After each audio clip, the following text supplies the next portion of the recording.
están todos los que nos escuchan en todos los países, en todos aquellos rincones del mundo? Le damos la bienvenida a un nuevo programa, el programa número 5 de la serie Haftará, los libros sellados, profetas, los libros sellados. Pues muy contentos de que llegue este momento en la semana, una vez más, un poco tarde para nosotros, por diferentes situaciones, pero aquí gustosos de poder estudiar un rato, pues en esta ocasión profetas, en esta ocasión el libro de Reyes, y compartir con todas las personas que nos escuchan. Le doy la bienvenida a Gabriel Estrada. ¿Cómo estás? Chava Shalom, Gabriel. Shabbat Shalom, Memo, pues como tú dices, tarde pero sin sueño. Bueno, con tantito sueño, pero Al seguro. sueño. No, muy bien. Así es. Sí, andas muy correteado Eh, ahorita ya con lo de Street Store. Tú vendes piñas, Ya. Memo. Tú vendes Es piñas. un dicho de acá de México, ¿no? El decir tú vendes piñas. ¿Qué significa? Pues Como tú que no te quedas tan atrás, ¿no? Algo así. así es. Nada más que yo creo que sí andas mucho más correteo tú que Sí. yo todo, ahorita ya pues prácticamente hoy es 7, ya es 7 de noviembre, el evento es el 15, o sea que ya falta una semana. Entonces por la recta final, Es la más pesada. la más pesada, acomodar mucha ropa para poder regalar ropa hasta. Se está esperando entre 6,000 y 9,000 personas de escasos recursos, Gabo. Así es, y estamos esperando juntar por lo menos 10 toneladas de ropa. Entonces, pues es acomodar la ropa, organizarla, y no nada más eso, ¿no? Sino pues organizar todas todas las demás personas que quieren ayudar, las personas que van a estar a cargo de repartir los boletos en las áreas marginadas, de los transportes que van a ir a recoger a la gente y de todos los diferentes eventos que va a haber dentro de este evento Street Store, ¿no? Entonces, Claro, hace rato nos encontramos una persona así en el súper que hasta nos ofreció brincolines, fíjate. De los enormes, de esos 70. Entonces, ajá. sí, pues afortunadamente no lo hago solo, digo, un saludo para Marco ahí que anda muy aplicado con eso también. Y pues que sí, la verdad es que es un trabajo en equipo y yo creo que la experiencia más importante, Memo, es ver a la gente sumarse y participar. La verdad es que, como tú decías la sesión anterior, si tienen oportunidad de ver de qué se trata el proyecto de Street Story, correrlo de alguna manera por el puro gusto de ayudar, la verdad es que es una super experiencia. Más allá de dar la ropa, yo creo es ver cómo la gente se une, aunque no crean en lo mismo que tú, aunque sean de otra religión, pues simplemente deciden ayudar y entonces en realidad la gente se vuelve uno, ¿no? Cuando sabes que pues es porque vas a ayudar a alguien y va a ser feliz y no va a tener cómo darte las gracias, ¿no? Entonces Así es. es de esas experiencias que todo mundo debería de vivir. Claro, pues ahí los invitamos a que busquen en Facebook, si tienen Facebook, de Street Store Saltillo, es de THE, Street es STREET, Como calle. es como calle, Store STORE y Saltillo, y ahí pues viene un grupo donde se está subiendo todos los videos, fotos, y todo lo que va aconteciendo, ¿no? Y que ahora esta compañía o estas personas o esta escuela quiere ayudar con X o Y. Entonces, pues ahí se va viendo cómo va creciendo todo esto, y pues ya el día del evento, pues también ahí se compartirá cómo fue, fotos, videos, así como se hizo el año pasado, ¿no? Claro, Entonces, pues qué sí, emoción que ya viene. que ya viene, ahí viene, Memo. Pero sí, y precisamente por lo mismo, pues por ejemplo, estas últimas 3, 2, 3 semanas, no hemos estado muy participativos en la página, ¿verdad? O sea, nada más grabamos y uno que otra cosita entre semana Y, que, sa- que alcanzamos a hacer. y salimos corriendo. Sí, entonces pues también Ay, una disculpen. disculpa, y pues Exacto. esperamos que comprendan, ¿no? Que no es porque nos olvidemos de ustedes o no queramos estar poniendo noticias o artículos, Ya sé, sino sí, pues ha sido unas semanas muy complicaditas. sí, así es. Pero bueno, pues aquí estamos. Este, Antes de comenzar, quisiera mandar así unos saludos rápido, a personas que estuvieron ahí escribiendo poquito, a Fabián Rodríguez, Argentina, Norma David y Derils Miranda, Colombia, Monroe Fred, El Salvador, José Martínez, Serma Cordones, Elisa Charlas, Berta Delgado a Venezuela y María Eugenia a Ecuador. Entonces, pues ahí saludos a todas las personas, esperamos que nos estén escuchando y pues les recuerdo que este audio y todos los que hemos grabado de los 2 programas que llevamos, pues están disponibles para que los puedan escuchar, para que los puedan bajar en formato MP3, en iTunes, en la página, en iVoox, en YouTube, y pues no hay excusa, están por todos lados. Entonces esta semana vamos a estudiar la Haftará, correspondiente a la porción de la Torá llamada Hayei Sará, y la Haftará en esta ocasión corresponde al libro de Primera de Reyes, capítulo 1, versículo 1 hasta el versículo 31. Y en esta ocasión pues vamos a estar hablando sobre el rey David. También vamos a hablar ahí sobre sus hijos, que está ahí sucediendo algo entre los hijos que quieren tomar el poder, uno de ellos, cuando ya había dicho David que le iba a corresponder a otro de los hijos, a Salomón. Y entonces pues vamos a ver ahí un momento de la historia en respecto a esa familia real y esa familia tan importante, esa descendencia tan importante del rey David, porque pues ya sabemos que Dios le había prometido a David que pues en su descendencia estaría el Salvador, ¿no? El que vendría, el que reinaría por la eternidad. Entonces, siempre que se habla del rey David, siempre es muy importante. Yo creo que es la persona en la Biblia de la que más datos se nos da, de la que más sabemos sus hazañas. A lo mejor se puede comparar un poquito en cuanto a detalle de historias, de hazañas, con Joseph, o con Jacob, pero yo creo que ni siquiera la historia de Moisés está tan detallada como todo lo que sabemos del rey David, ¿no? Entonces, sí, fíjate que ese es un tema muy interesante lo que acabas de decir, porque aunque se dedican varios capítulos, suficientes capítulos sobre David, en realidad se dedican muy pocos capítulos sobre la vida de Salomón, su hijo, ¿no? uh-huh. Vamos, como que cuando se empieza a hablar de Salomón, más bien se empieza a hablar del templo.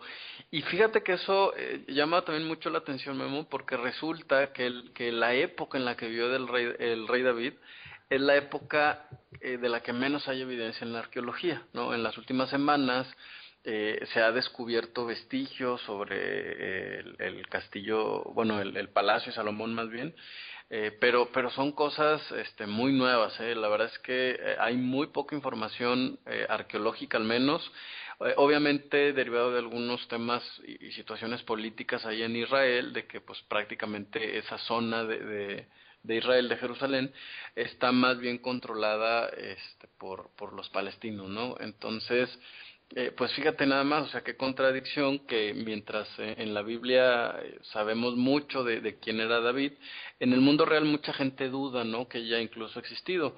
Entonces, esto se relaciona definitivamente también con el tema de Jesús, de Yeshua, ¿no? Hay incluso gente, sobre todo historiadores, que dicen, bueno, pues a lo mejor Jesús no existió, no hay tanta evidencia extrínseca o muy palpable de su existencia, excepto por la Biblia, ¿no? Definitivamente creo que no comparto esa opinión, creo que son historiadores que necesitan tomar un poco en perspectiva la Biblia y la verdad es que se dan cuenta que en realidad sí hay muchos elementos para concluir que Yeshua o que Jesús existió. Entonces, pues también en eso se parecen, Memo, fíjate, ¿no? Hay que recordar que Uh-huh. la figura de David, pues también es un anuncio del Mesías que vendría, ¿no? Entonces, pues sí, definitivamente hablar de David es hablar de un montón de información, de una persona bien humana, ¿no? Refleja mucho nuestra naturaleza, entonces, pues sí hay mucho que aprender, ¿no? Sobre todo de este hombre al que a pesar de todos sus errores, Dios decidió que pues era un corazón con el cual comparar, ¿no? Es decir, busca tener un corazón como el de David. Entonces, pues Ujú. hay mucho que aprender de su historia. Así es. Ahí ponía un comentario, Elizabeth, sobre la porción de la parasha sobre Jaya y Sara. Nada más recordando este fin de semana que se lee la porción de Jaya y Sara, que es la muerte de Sara.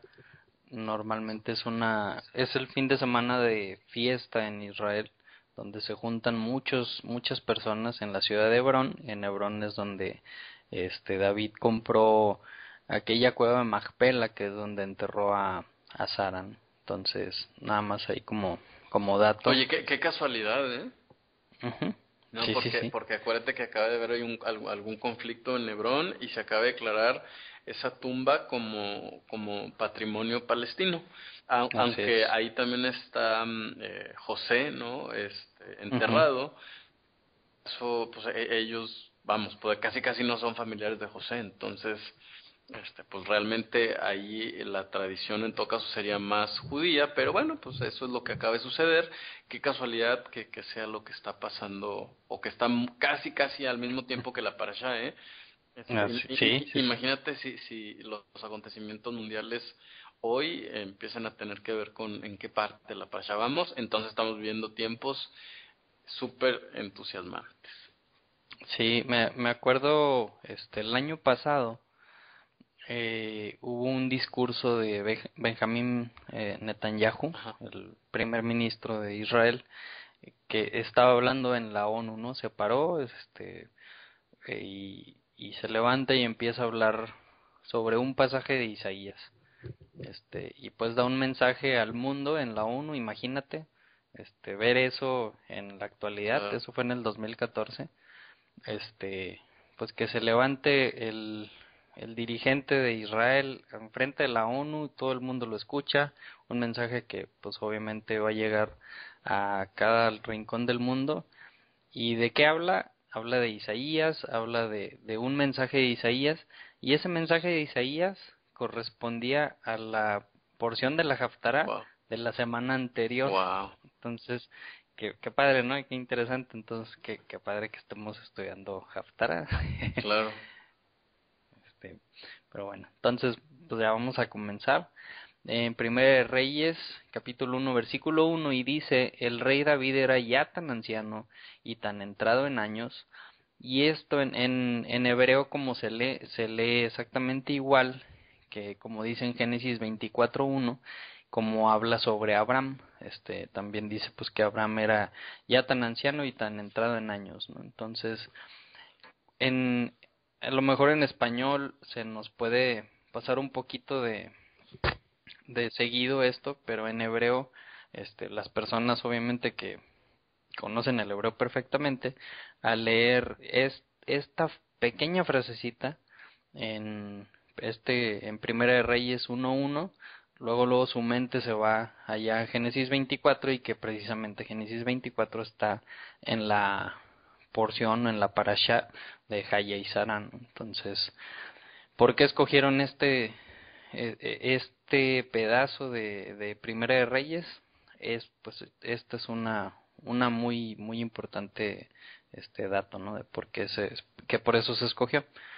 Entonces dice: el rey David era ya tan anciano y tan entrado en años que por más que lo abrigaban no conseguía entrar en calor.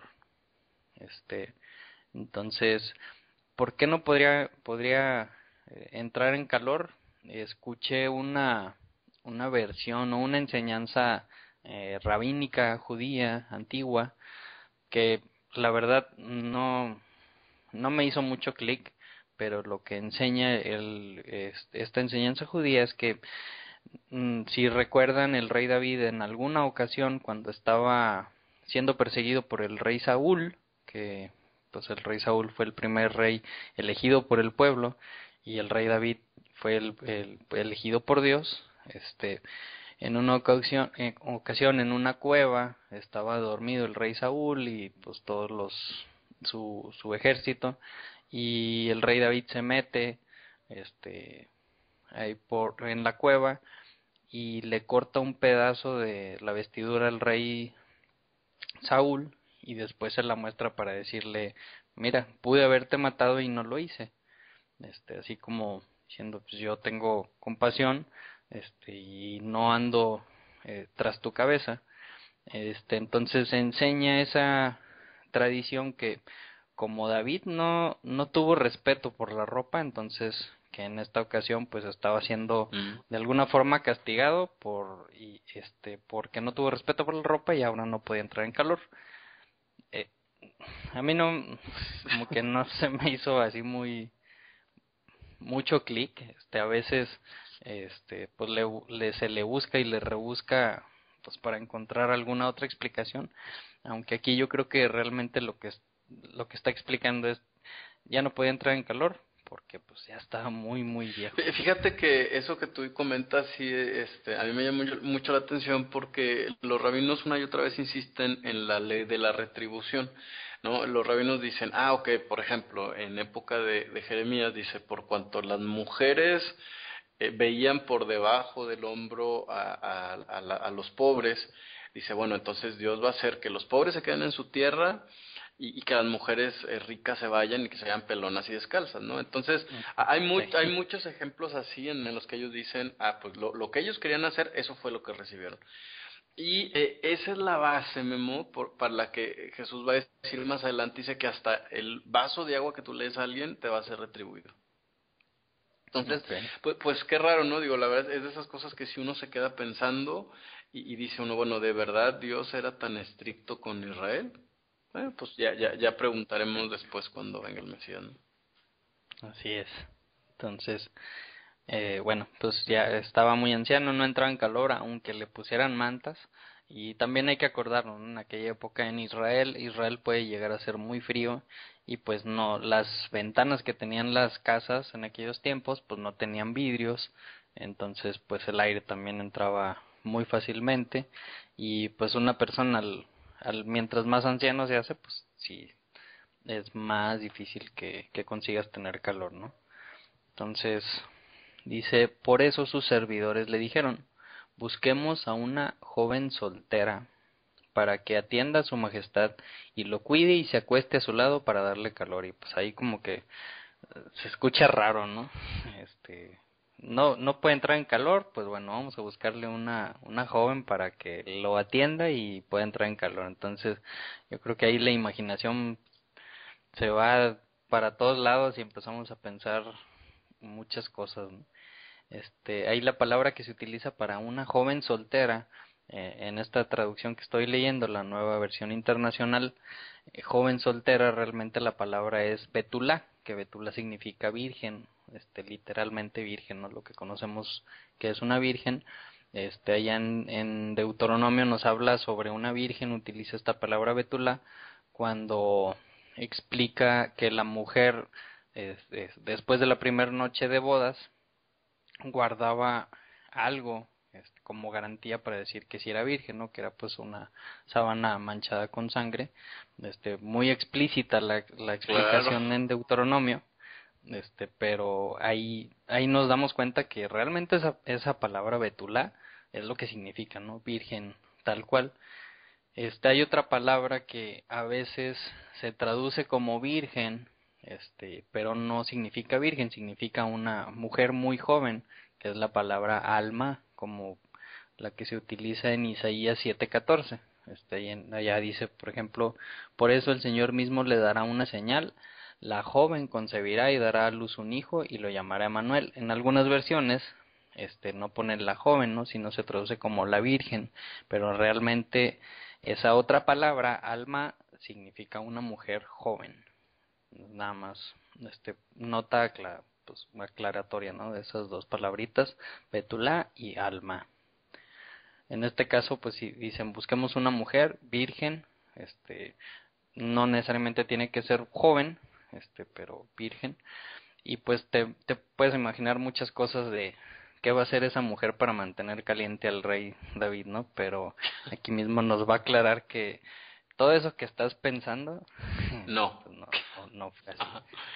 Dice, así que fueron por todo Israel en busca de una muchacha hermosa y encontraron a una sunamita. La semana pasada leíamos sobre dos tsunamitas, ¿no? Ya en la historia en Segunda de Reyes que estuvimos estudiando con Eliseo, hablaba de dos tsunamitas que nunca supimos los nombres no era una tsunamita, perdón, en la segunda historia, nunca menciona su nombre. En esta ocasión es otra tsunamita, no tiene nada que ver con esa otra historia, y aquí sí dicen, y era llamada Abisag, y se la llevaron al rey, ¿no? Entonces dice, versículo 4, la muchacha era realmente muy hermosa, y se dedicó a cuidar y a servir al rey, aunque al rey nunca tuvo relaciones sexuales con ella. Claro. Entonces, qué bueno que lo aclaran, ¿no? Porque si no, sí quedaría ahí medio confuso Claro, la que historia. sería muy raro también que se dijera que él no puede entrar en calor, pero sí puede tener relaciones, ¿no? Entonces yo creo que tiene más lógica entender que pues definitivamente no hubo nada ahí porque, bueno, pues si el señor no podía Ni entra en calor. mucho menos iba a hacer entrar en calor a la tsunamita. Así es, entonces, ¿qué haría la tsunamita para que el rey entrara en calor? Pues no sé, tal vez le ponía gasas con agua tibia o simplemente se acurrucaba, ¿no? Y Claro. pues el cuerpo humano pues genera más calor que una sábana si están dos cuerpos juntos. Y alguna pregunta que me puedo llegar a hacer es, pues si el rey David tenía varias esposas, pues por eso también surgen problemas de cuál de los hijos iba a ser el sucesor. Entonces, ¿por qué si tenía varias esposas, pues no una de ellas iba y le brindaba llamémosle servicio, ¿no? De brindarle calor? Pues yo creo que también podría ser, como ahí especifica muy claramente, no era para tener relaciones sexuales. Si llamaba a una de las esposas, pues las otras podían, pues tener a lo mejor celos, ¿no? O podría estar diciendo, esta es mi favorita y por lo tanto el hijo de ella es el que va a seguir en mi reinado. Entonces, a lo mejor un poquito por razones políticas podría ser que buscaron a una tsunamita y no a una de sus esposas. ¿Tú has escuchado alguna otra razón? No, fíjate que no, y de hecho, no, ni siquiera se me había ocurrido la pregunta. Bueno, pues esa razón se me ocurre. Claro, y de hecho el siguiente versículo pues sí da a entender ahí luego el juego de la política que se empieza a jugar, ¿no? Así es. En el versículo 5 empieza a hablar sobre Adonías, que aquí en hebreo este nombre Adonías es Adoniyah. Ya es el nombre poético de Dios, es el nombre completo Yud-Heh Vav-Heh. El Yud-Heh es el nombre poético, entonces él se llama Adoniyah. Y en este mismo capítulo, como que esa es la contracción, más adelante en el versículo 9, refiriéndose a la misma persona, Adonías, lo mencionan como Adoniyahu, o sea, Ándale. ya el nombre completo. No sé qué sacar de eso, no sé por qué lo llaman de dos diferentes formas, o sea, con la contracción y con el nombre completo. No me acuerdo de algún otro personaje del que se diga así en sus dos formas un nombre en un mismo capítulo. Y no sé si signifique algo o no, nada más pues se me hizo eh, interesante que sucediera esto, ¿no? ¿Qué significa Adoniyah? Pues Dios es mi Señor, ¿no? Ajá. Lo que significa su nombre. Entonces, bueno, esta persona, Adonías, cuya madre fue Hagit, ambicionaba ser rey y por lo tanto se levantó en armas y consiguió carros de combate, caballos y 50 guardias de escolta. ¿Quién era Adonías? Pues era uno de los hijos de David, ¿no? Era el segundo hijo, o sea, el segundo, hablando mm, de primogenitura para abajo, ¿no? Entonces, versículo 6 dice, Adonías era más joven que Absalón. Absalón era el primer hijo de David y muy bien parecido como David, su padre.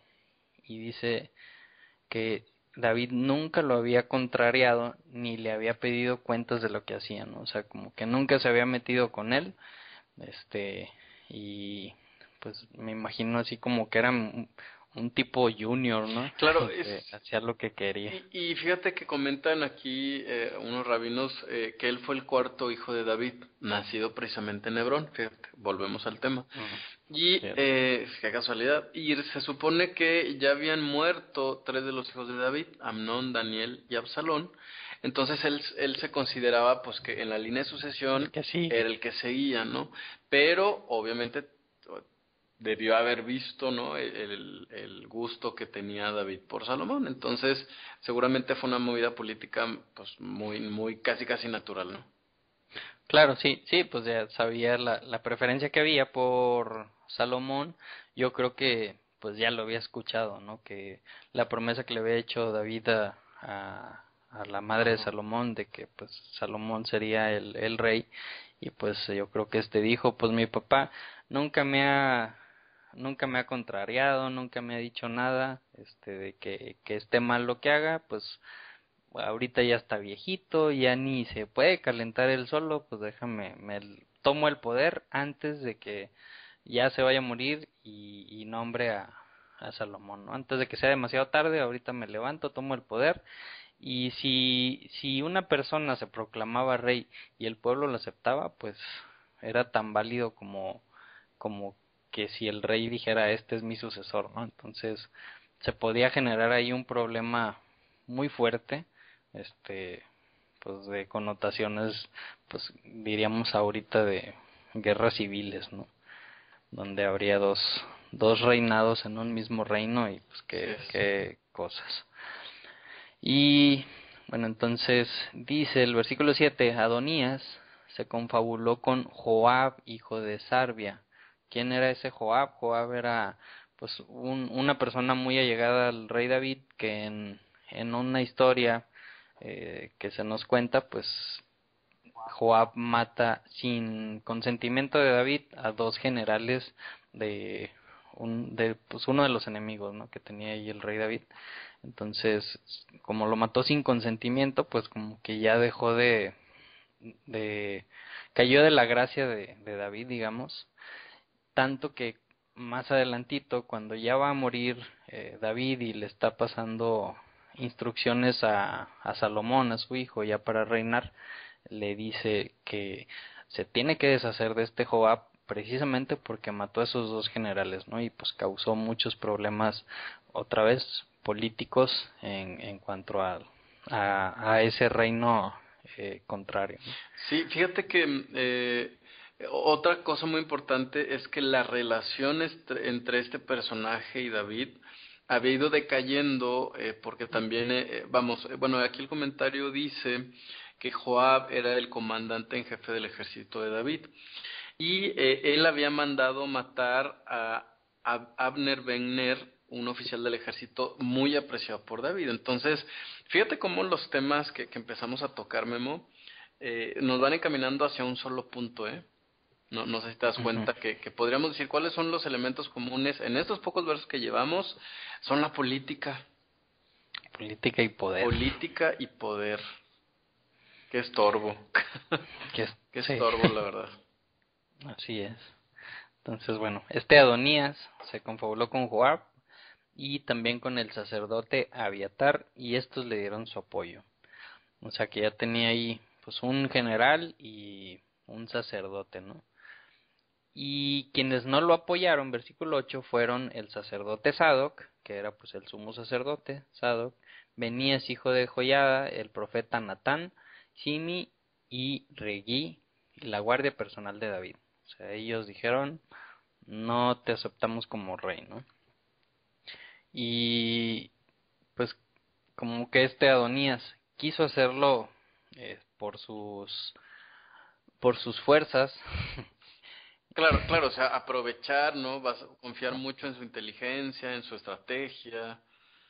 Ujú. Es política. Y sí, pues pura política, y pero no contaba con con el sumo sacerdote. Entonces pues si le funcionaba todo, el sacerdote que se había ido con él, Abiatar, pues lo hubiera nombrado, yo creo que sumo sacerdote sin problema, y o sea hubiera hecho pues su gabinete, digamos, ¿no? de político. Entonces, ni el sumo sacerdote ni el profeta Natán lo siguieron, ¿no? Y pues yo creo que eso es bien importante, ¿no? Quiso hacerlo en sus fuerzas, pero sin la palabra de Dios, ¿no? Sin ese profeta, sin ese sumo Sin sacerdote que consultar, lo pudiera guiar, claro. exactamente, sin consultar. Entonces dice el versículo 9: cerca de Enrogel, junto a la peña de Soglet, Adonías, que aquí ya dice su nombre completo, Adoniyahu, ofreció un sacrificio de ovejas, bueyes y terneros engordados, e invitó a todos sus hermanos, los hijos del rey, y a todos los funcionarios reales de Judá. Pero no invitó al profeta Natán, ni a Benenías, ni a la guardia real, ni a su hermano Salomón, ¿no? O sea, pues a todos los que quería dejar fuera de su gobierno. Y aquí, pues vemos, él pensó que por hacer un sacrificio muy grande y que porque ya tenía un sacerdote, pues podía, pues empezar a dirigir, empezar a ser rey en este lugar, en ese lugar tan importante de la tierra. ¿Por qué? Pues porque es la descendencia de donde vendrá pues el reinado, es la descendencia donde estaba el tabernáculo, donde próximamente iba a estar la casa de Dios ya como templo. Y quisiera leer así rápido 3 versículos de un salmo, el Salmo 15:1, donde dice, es un canto de David, y dice, Yud-Hei Vав-Hei, ¿quién puede descansar en tu tabernáculo? ¿Quién puede habitar en tu monte santo? ¿No? O sea, se hace una pregunta retórica, que se me figura mucho a lo que estaba queriendo lograr Adonías, ¿no? Descansar en su tabernáculo y habitar en su monte santo, ¿no? Por sus fuerzas, nada más por llevar tantos sacrificios, ¿no?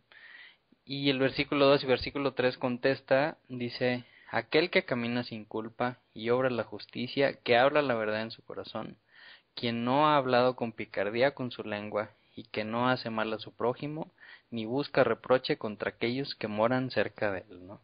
Entonces, pues no es nada más por llevar los sacrificios, no es nada más por hacer las cosas por fuera, sino el que puede descansar en su tabernáculo o habitar en el Monte Santo. ¿Quiénes son? Pues los que realmente lo hacen de corazón, ¿no? Y que caminan sin culpa. Entonces, pues obviamente que aquí Adonías no estaba calificando dentro de eso, ¿no? Claro. Dentro de esa definición. Entonces, en el versículo 11 dice, por eso Natán, que pues, Natán era el profeta, le preguntó a Betsabé. ¿Quién es Betsabé? Es la mamá de Salomón, la madre de Salomón. Ya sabes que Adonías, el hijo de Hegit, se ha proclamado rey a espalda de nuestro señor David, o sea, realmente del rey David. Y pues empiezan ahí a confabular otra vez un plan, ¿no? Y ahí, pues qué cosas. Pero pues no es nada nuevo y nada que no pase en estos días, ¿no? Dice, pues si quieres salvar tu vida, le sigue hablando Natán a Betsabé, y la de tu hijo Salomón, déjame darte un consejo. Ven a presentarte ante el rey David y dile, ¿acaso no le había jurado su majestad a esta servidora suya, que mi hijo Salomón lo sucedería en el trono? ¿Cómo es que ahora el rey es Adonías? Y luego le dice en el versículo 14, y mientras tú estés ahí hablando con el rey, yo entraré para confirmar las palabras, ¿no? Así como que para que no piense que tú nada más lo estás diciendo, o no nada más ir yo y decirle, o sea, para que tenga dos testigos de que sí es verdad esto que está sucediendo, pues para que tenga un poquito más de fuerza la historia, ¿no? Entonces pues ya ahí se ponen de acuerdo. ¿Por qué le dice para que salves tu vida? Pues obviamente Adonías pues se veía que al no invitarlos, al no invitar a Natán, al no invitar a Salomón, pues no los iba a tomar en cuenta, y muy seguramente en cuanto muriera, fuera proclamado rey, y en cuanto muriera su padre David, pues los iba a mandar matar, ¿no? Y también a Natán sin problemas, y al sumo sacerdote Sadoc. Entonces, versículo 15 dice, y Betsabé se dirigió a la habitación del rey. Como éste ya era muy anciano, lo atendía Abisac, la sunamita. Y si al llegar Betsabé se arrodilló ante el rey, y éste le preguntó, ¿qué quieres?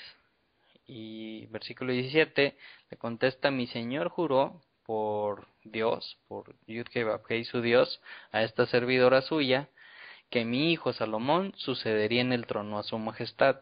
Pero ahora resulta que Adonías se ha proclamado rey a espaldas de su majestad, ¿no? O sea, a espaldas tuyas, David. Ha sacrificado una gran cantidad de toros, terneros engordados y ovejas, y ha invitado a todos los hijos del rey, al sacerdote Abiatar y a Joab, general del ejército. Sin embargo, no invitó a Salomón, que es un fiel servidor de su majestad. Todavía le sigue diciendo: mi rey, mi señor y rey, todo Israel está a la expectativa y quiere que usted le diga quién lo sucederá en el trono. De lo contrario, tan pronto como su majestad muera, mi hijo Salomón y yo seremos acusados de alta traición. Entonces, pues de ahí le platica toda la historia de lo que estaba sucediendo, pues del temor y pues de que realmente David no había dejado claro ante pues a todas las personas, ante pues el gabinete político, digamos, quién es el que iba a seguir, ¿no? Y yo creo que aquí pues nos enseña una instrucción importante de que tenemos que dejar todo arreglado antes de que nos vayamos, ¿no? Para no Claro. dejar este tipo de problemas a las personas, pues las que se quedan aquí en la tierra, que realmente son las que se quedan con el paquetote, ¿no? Claro, y ahora, ¿tú crees que estuvo bien la actitud de estas dos personas? De Betsabé y de Sí, y del profeta Natán. Natán. O vamos, ¿cómo es que ellos están haciendo la diferencia? Mm, Porque bueno, ambos bandos están jugando el juego de la política, pero ¿por qué debería de David hacerle caso a Natán y a Betsabé pues y no? para cumplir su promesa. Claro, O sea, ya había hecho una promesa y no nada más te prometo por el osito Bimbo, sino te lo prometo por Dios, ¿no? O sea, por porque Yud-Heh-Vah-Heh, él por dijo, Dios. claro, exacto. Entonces, allá vimos cuando estudiamos la Torah que cuando haces una promesa a nombre de Dios, más todavía, esto la tienes que cumplir. O sea, no es echar promesas al aire. Y no nada más cuando es a nombre de Dios, ¿no? Sino cuando haces una promesa cualquiera, siempre tienes que cumplirla, pero mucho más, pues si lo haces en el nombre de Dios.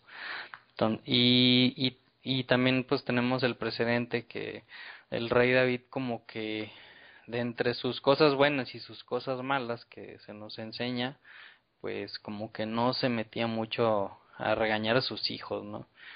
Pues ahí nos acordamos también uno de sus hijos que se metió con su hija, pues no, realmente no hizo mucho David, entonces, pues no sé si con ese precedente, pues Natán y Betsabé dijeron: híjole, tenemos que actuar aquí. Claro.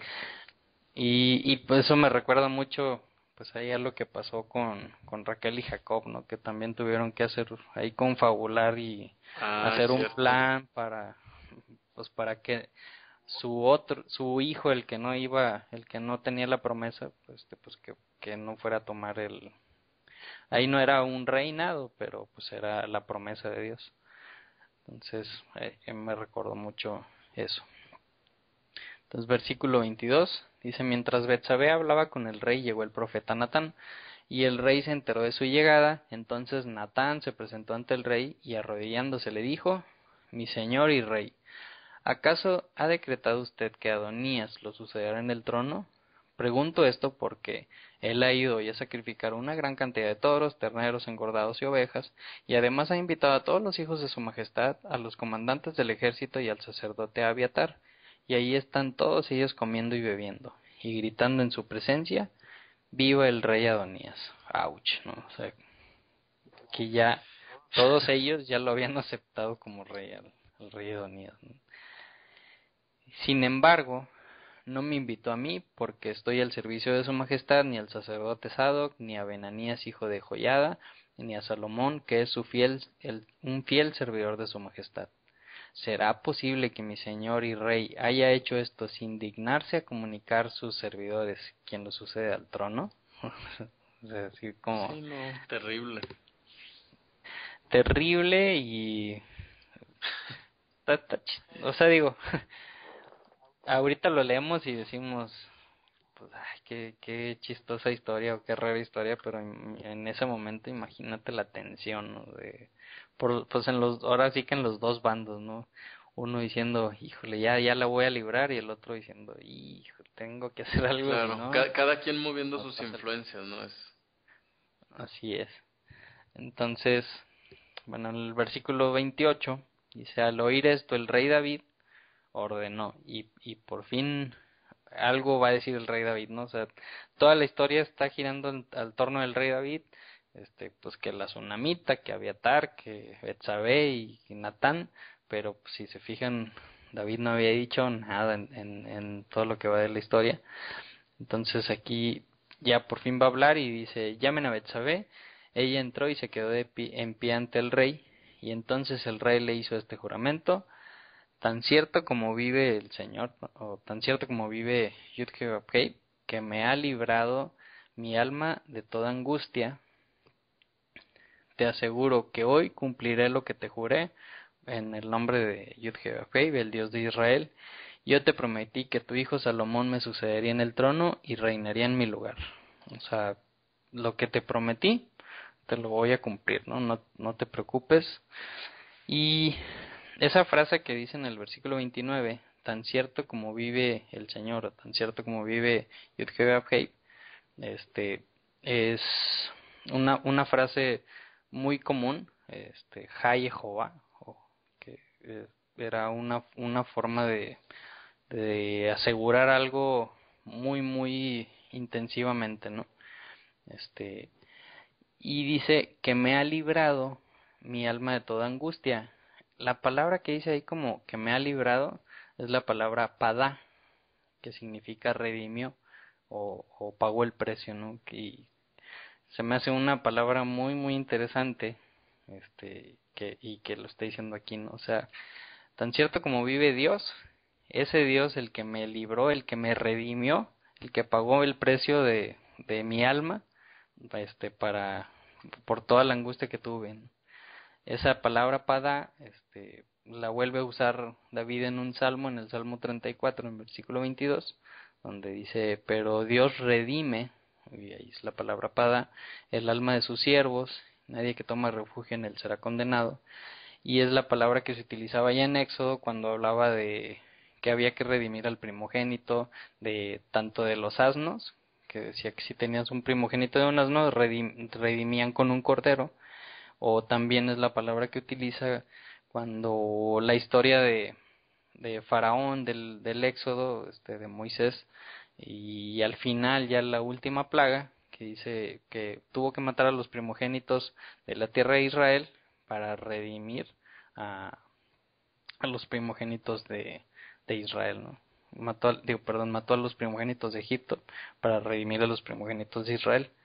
Entonces, qué palabra, se me hace una palabra bien interesante, y yo creo que nos hace mucho sentido, que utilizaba mucho David, y pues que ahora utilizamos mucho, pues con un descendiente de David, ¿no?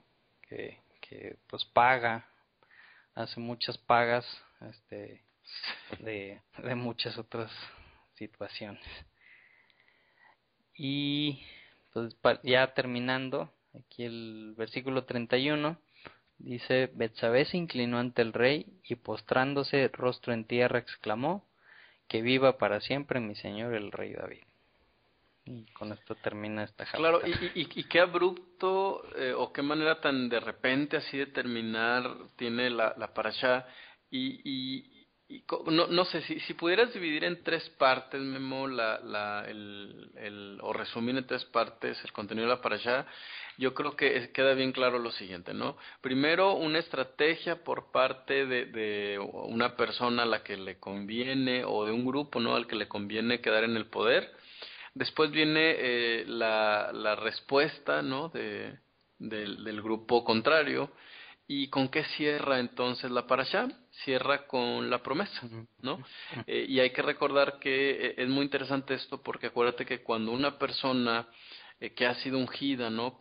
Ya sea como rey o como sacerdote o incluso como profeta, normalmente Dios tiende a respaldar estas palabras. Entonces me llama mucho la atención cómo mientras cada uno hace su movimiento político, en realidad Dios ya ha tomado una decisión, ¿no? de qué es lo que va a suceder. Entonces, que el rey jurara se vuelve un tema súper interesante, ¿no? Entonces, ¿cómo se resuelven las cosas? Pues no va a ser precisamente por la política, sino por la decisión de Dios, ¿no? Y de pronto pensamos bueno, entonces a lo mejor la parasha estaba un poco aburrida o no tenía sentido. Pero Memo, a mí me gustaría comentarle a la gente que aunque este tema de pronto parece bastante aburrido, la verdad es que la política siempre ha jugado un tema ha complicado los planes de Dios. ¿En qué sentido? En el sentido de que siempre nos oponemos a la voluntad de Dios, ¿no? Mucha gente, por ejemplo, Memo, ignora que la verdad es que el conflicto entre romanos y judíos era un tema político que causó tantos estragos en esa relación que pues prácticamente fue la razón principal por la que Jesús llega a la cruz, ¿no? Entonces, pues siempre ha sido un estorbo la política, fíjate. Entonces aguas, ¿no? Porque de pronto cuando queremos lograr las cosas porque creemos que nos conviene, ¿de qué echamos más mano, no? De un ardid político, ¿no? O de la razón, fíjate bien, ¿cuál era el nombre del sumo sacerdote? Sadoc, ¿no? Que significa justo, exacto. Justicia. O justicia, exacto. O sea, estoy haciendo las cosas conforme a mi propio punto de vista, ¿no? Estoy quedando como secretario, como tesorero de la asociación en la iglesia, porque creo que me conviene, porque alimenta mi ego, o realmente voy a hacer ahí una función más bien justa y como debe de ser, ¿no? Entonces, seguramente mucha gente dijo, oye, qué rara parashá, habla de política y de ardides. Bueno, así nos vemos cuando jugamos el juego del político. Sí, y no nada más pues en lo que es política, ¿no? Sino todos los días en nuestra vida, en el trabajo, claro, en la casa, o sea, siempre pues andamos tratando ahí de echar mano de una u otra cosa para sobresalir, para quedar en el puesto, para que nos den ese grupo de estudio de Biblia, ¿no? Entonces, no hay nada como, yo creo, que decir la verdad y pues buscar a Dios de corazón. Yo digo, con eso me quedo yo de la Haftara de esta semana. Muy bien. Pues entonces ya con eso cerramos. Muchas gracias, Gabo. Ya hay que dormir, ya van a ser las 2 de la mañana por acá. Falta un chorro. 10 minutos. Como 10 minutos. Pues que tengas un buen sábado. Y de descanso. Descanso. Bueno, en yo creo que no más que descanso vas a estar ahí pues todavía con esto que como se trata de ayudar. Pues, siempre está permitido hacer el bien en Shabbat. Claro. Entonces, pues descansa un ratito aunque sea. Ándale, y te hablo para seguirle. Muchas gracias. Pues muchas gracias a todos. Claro, nos escuchamos la próxima semana. Bonita semana y chava shalom a todos.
desafío yo.